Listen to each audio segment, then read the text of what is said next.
हज़रत मूसा अलैहिस्सलाम अल्लाह के अंतहाई बरगज़ीदा पैगंबर थे। आपको मूसा कलीम अल्लाह इसलिए कहा जाता था कि आप अल्लाह से कोहे तूर पर जाकर बातें क्या करते थे।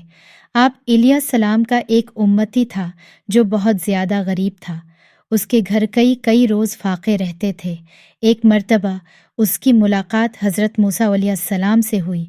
वो कहने लगा, ए मूसा अलैहिस्सलाम, आप कलीमुल्लाह हैं। जब इस बार आप कोही तौर पर अल्लाह से मुलाकात को जाएंगे तो आप मेरी तरफ से अल्लाह को अर्ज़ करें कि मेरी आने वाली ज़िंदगी का सारा रिज़्क मुझे एक ही बार में अता कर दे, ताकि मैं अच्छी तरह ज़िंदगी गुजार सकूं। हज़रत मूसा अलैहिस्सलाम ने उसकी फ़रियाद अल्लाह की खिदमत में पेश कर दी।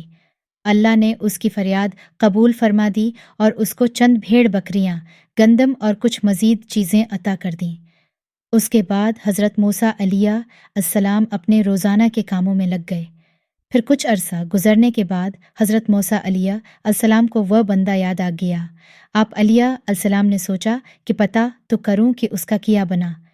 जब उसके घर पहुँचे तो आप अलैहिस्सलाम ने देखा कि उसने आली शान मकान बनाया हुआ था। उसके घर में मेहमानों का रश लगा हुआ था। दस्तरख्वान बिछे हुए थे, अनवा व इकसाम के खाने रखे हुए थे। सब खा पी कर अल्हम्दुलिल्लाह कहकर मज़े उड़ा रहे थे। हज़रत मूसा अलैहिस्सलाम ये मंज़र देखकर बहुत हैरान हुए कि आखिर ये क्या माजरा है। कुछ दिनों के बाद कोही तौर पर अल्लाह से मुलाकात की तो अल्लाह पाक से फरमाया, ए परवरदिगार आलिम, आपने उस बंदे को जो रिज़्क़ दिया था वो तो बहुत कम था, लेकिन आज उस बंदे के पास कई ज़्यादा नेमतें हैं। या अल्लाह, मैं ये समझने से कासिर हूँ, बेशक आप खूब जानते हैं। अल्लाह ने फरमाया, ए मूसा, बेशक वो इस रिज़्क़ को अपनी ज़ात पर इस्तेमाल करता तो उसका रिज़्क़ बस वही था जो उसको हमने दिया था। मेरे उस बंदे ने मेरे साथ नफ़ा की तिजारत की है। मूसा अलैहिस्सलाम ने फरमाया, ए मेरे परवरदिगार, ये नफ़ा की तिजारत किया होती है।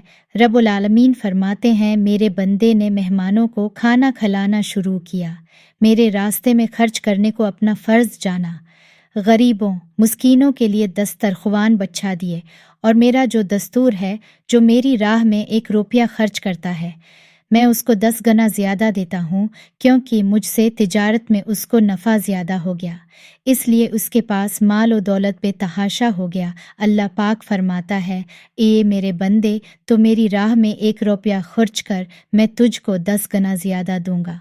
लेकिन हमारा ईमान और टूटा फूटा यकीन ये है कि हम अल्लाह की राह में देने से कतराते हैं। जब कोई सवाली हमसे सवाल करता है तो हम अपनी जेब में नोटों की बजाय सिक्के तलाश करते हैं। अल्लाह ताली हमें इन बातों को समझने की तौफीक अता फरमाए।